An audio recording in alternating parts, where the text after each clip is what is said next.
episode 17. We only have 2 insiders today, but your wine tech insiders are the best suited for this great topic, logistics. It's not that sexy, but it's really core to getting wines to people. It's really core to tech, and we're going to find out more about it now. I'd like to welcome Nick from Wine Owners. Hello. And Jonathan from Bottlebooks. Hello. Nick, let's start off with you. Biden is looking to shake up the 3-tier system in the US. He's looking at a number of industries, and he's looking at beer, wine, and spirits. First, maybe, actually, I'm going to start off with Jonathan. Jonathan, could you just explain, you're American, could you just explain what the 3-tier system is for those listeners who are not American, are not selling wines in the US? Well, the 3-tier system is essentially separating production, distribution, and retail, and having it be regulated independently by each of the states. And so, while you can see the US being an absolutely massive market, it is also one of the most difficult markets, or it has been at least one of the most difficult markets to sell into, even if you are an American producer, let alone, being a producer from abroad. Nick, what was your first reaction to this? Yeah, so my first reaction was probably about time. Something needs to happen at presidential level for there to be a progressive way forward. There was a case in the summer of 2019, which was Tennessee Wine and Spirits versus Thomas, which was really all about whether it was possible for a small out-of-state retailer to sell into another state. And the Supreme Court basically ruled that it was illegal to discriminate against out-of-state businesses. And at that point, the world thought that this was the beginning of a sea change in opening up the US market, enabling interstate shipping to take place much more widely than it already is today. Only 14 states allow you to ship from out of state into that state. But since that Tennessee ruling in 2019, it kind of feels like, I think Wine Searcher described it as whack-a-mole, which is, every time, the Supreme Court says, right, we're going to favor free trade, then there's a flurry of cases at the state level that challenge that ruling. So it kind of feels like we've been going back and forth over the last 2 years with no real progress being made. And maybe this is a kind of once and for all attempt to try and cut through all of that mess and establish the principle of free trade between states within what is, after all, or what should be a single market, but which isn't. But Jonathan, you know that if anything, the states are going more independent. I mean, left, right states, all of this. Do you think this is even realistic that Biden can do this? That is probably above my pay grade to answer that question. But I think there's, from a consumer perspective, there's definitely room for improvement. Where I grew up, if you wanted to get a bottle of wine, you had to go to the liquor store, an entirely unsexy name for where you had to go if you wanted anything more than light beer. So being able to have other ways of getting that would be, I think it would just make it a bit, more open and easier to explore. And what, Nick, what's the what's the problem for tech with all of these rules? What is? So I think the problem, one of the basic problems for tech is establishing processes that are best practice and conform with the spirit of the law and the direction of travel versus what's actually happening on the ground. So what's actually happening on, so for example, in principle, businesses who are shipping across state line into the 14 states, for example, that they are able to ship into, should really be paying destination state taxes. So they should be registering for a permit. They should be using compliance API calls in order to essentially register the tax that's due in the state that they're shipping into. No one other than a handful of big players like Total are really doing that at all, because it's enormously burdensome. Small retailers really struggle with the costs of permits and the bureaucratic overhead of all of that. And the reality is that as long as you remit sales tax on everything that you sell in the state that you are located in, no one's really going to bother you. So that's the first challenge. Do you build for the reality of today, where people are ignoring what we think will embed itself as best practice over the next 2 or 3 years, or do you build and integrate with third-party providers such as tax compliance information providers in order to set up the platform in order to support businesses now but into the future as well. So I think that's certainly one of the challenges that we face as a business that is providing retail management platforms, retail management software into the US market. And what's the bigger picture here, Jonathan? What are we doing? What's this going to do for businesses, for tech companies? What if all the rules were, what if it operated as one market? What would change? I think you're going to definitely have some, winners and you're going to have some losers. On the losing side will be any company that has been maybe in existence solely for the reason of mitigating this highly complex rule system in the US. If that disappears, the reason for you charging your customers for your service also disappears. On the other hand, it does for the winners, like the small wineries, being able to make deals directly gives you it becomes a whole new game to sell wine in the US if you don't have to go through jump through all of the hoops. You don't have such a disadvantage compared to the bigger ones. So it depends on who you are, but it can really, it is going, if it happens, a lot of people's businesses, I think, are going to significantly shift one way or the other. So what about a small or medium-sized producer in Portugal or Germany or something? Will they have more access to the market likely because of this? Well, I think, one of the things that is really interesting living in Germany, also like the Benelux and the UK, is that I think these 3 or 4 countries have some of the highest diversity of wines in the world. It also happens to be that we have some of the least amount of regulation when it comes to spirits, and I think that's I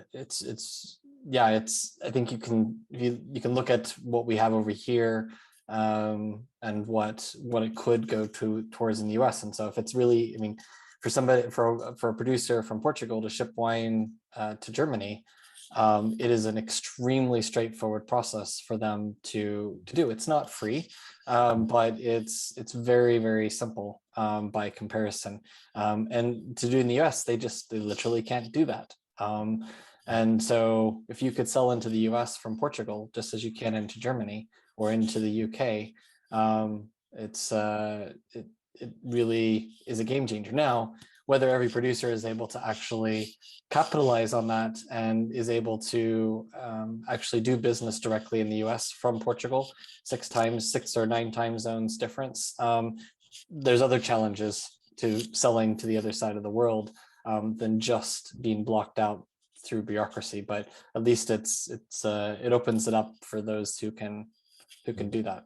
I mean, I think it will create, if it were to happen, and that clearly isn't going to happen overnight, and it will take, no doubt, years rather than months, it will, I think, completely transform the landscape of what wine distribution and retailing looks like in the US. You know, it's, I think 70% of wine distributed in the US is dominated by a handful of extremely large, huge businesses. So, you know, quite contrary to a lot of the arguments, this is not about trying. The 3-tier system is not there in order to foster competition. It is quite the opposite. It is to protect the interests of very small numbers of distributors who account for an eye-wateringly high percentage of wine distributed across the US.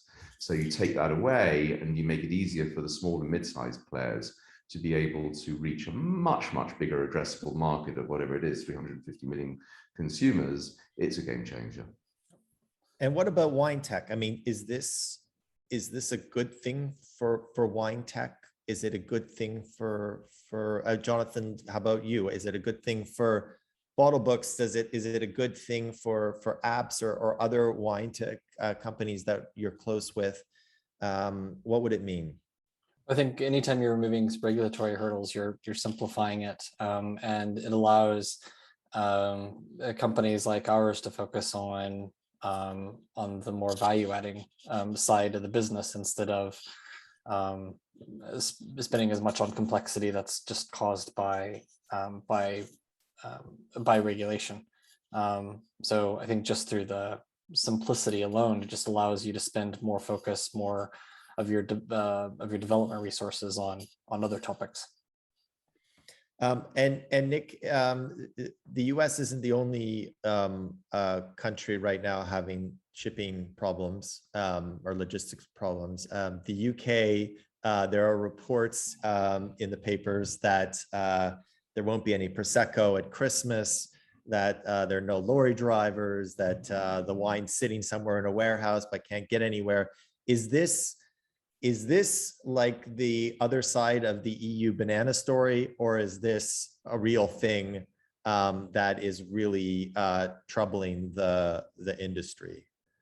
Yeah, I think it's a real thing that's really troubling the industry. We've lost, I think, 20,000 HGV drivers, and whilst businesses are desperately trying to recruit new ones and have doubled or trebled hourly rates in order to attract them in, I think distribution into the UK is stressed. The government has essentially suspended all import checks into the UK from the EU. So ironically, having gone through Brexit to take back control, all of the goods that are being moved out of the UK into the EU are being checked, and nothing coming into the UK from the EU is subject to any checks and any tariffs. So the reason they've done that is because they know there's a problem. They know the system, the distribution system is stressed. It's probably been exacerbated by the amount of time that it's been taken to land wine and spirits in the UK due to paperwork that people weren't used to, paperwork that distribution businesses weren't used to. So we're seeing stress throughout the system, not just in terms of getting wine moved around, but the amount of time that it takes to actually land wines into a warehouse once it arrives. Jonathan, are you hearing anything different or anything to add on? I mean, not specifically to the UK. I do think that it is, you know, with COVID as well as part of the as part of the bigger picture, it is very interesting, I think is the best way you can describe it, to see how logistics have changed or have trended in different countries. In the US, obviously you're having lots of shortages and prices are going up just because the supply chain is not able to keep up with the pent up demand. But that maybe also has something to do with how much of the workforce was let go, whereas other markets, other countries kept the workforces on, paid unpaid lower employment subsidies or reduced employment subsidies. And then as soon as the demand was there, from one week to the next, production was able to jump up. So I think, you know, we're definitely not back to where things were before, and it's questionable how long it's going to take to have things sort of, you know, have these processes that were honed for 30 years, have them be adapted and optimized for this new way of working. But I did think, you know, going back to the US and removing the 3-tier system, it's interesting if these trends continue, how much of the beer, wines, and spirits companies will actually be, this will become irrelevant to them for a certain segment of their production, when they're no longer doing controlled beverages. If they're doing no alcohol beverages, then it does also have some impact on your logistical overhead. Other things in the news, NOLO, no and low alcohol wines. No and low is growing segment, 20%, 33% in beer and spirits. And now there are wines coming out with low and no alcohol. You know, it ties into seltzer is booming in North America. Flavored fizzy water like watermelon with bubbles and all of this. Is this maybe Jonathan, maybe I'll go to you. I mean, is this are people moving these wines? Is this a new product that winemakers can deliver to a new segment? I think absolutely. I think it depends on your philosophy and what you're wanting to do with your business. But if you're looking to create handcrafted beverages for your customers, there's lots of ways to do that with what your current production is. They may not look like anything you're making today, but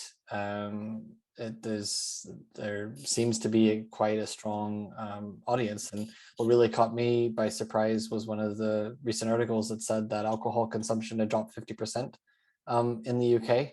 And that while certain segments have grown, overall consumption has shifted to non-alcoholic beverages. So there's definitely some major shifts underway. Nick, what do you think? I mean, I've always thought of the UK as glorious alcohol drinkers, perhaps I mean, incredible, you know, made champagne, Bordeaux, port wine. And could you see a day where NOLO is really competing on the aisles with alcohol wines? You know, it's an interesting observation you make, David. I remember that when the Scottish football team visited Tel Aviv and brought their fans along, the consumption during the 3 or 4 days at and around that football match exceeded the entire alcohol consumption for the whole of Israel for the whole of the year.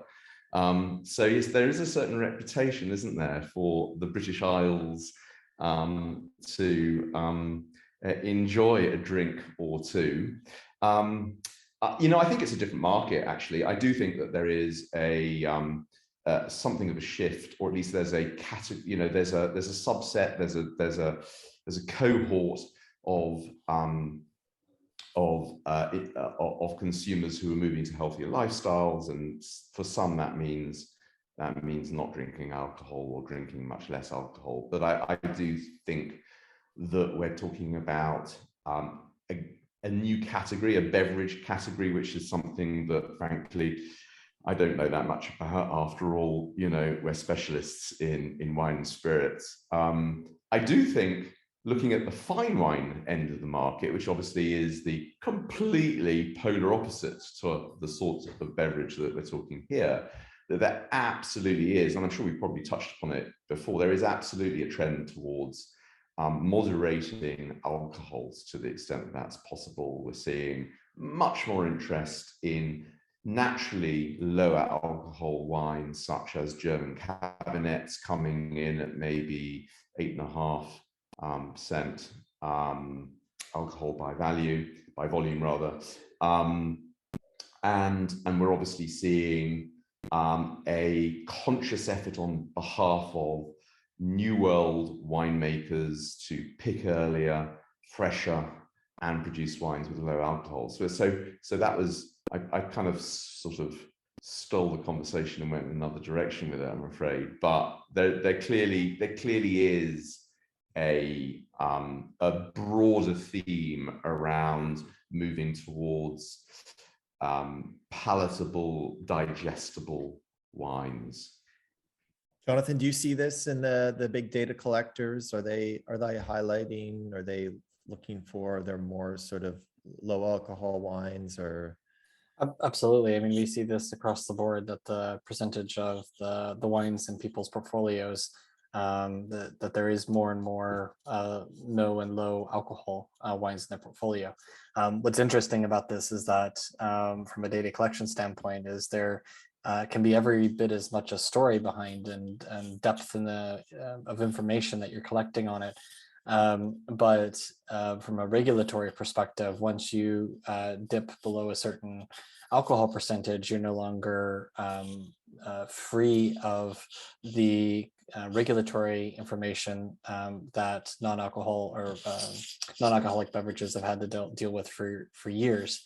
And so, in addition to collecting all of the typical information, or the usual information for wine, beer, and spirits, you're also having to collect things like you do have to collect things like calories and how much salt and how much carbohydrates, because you're no longer classified as an alcoholic beverage. So there's definitely increases, and it does change. The regulations are different for these beverages. all right, well, that was it. Episode 17 of the Wine Tech Insiders. Thank you so much, Jonathan from Bottlebooks and Nick from Wine Owners. We'll see you all in a couple of weeks. Bye.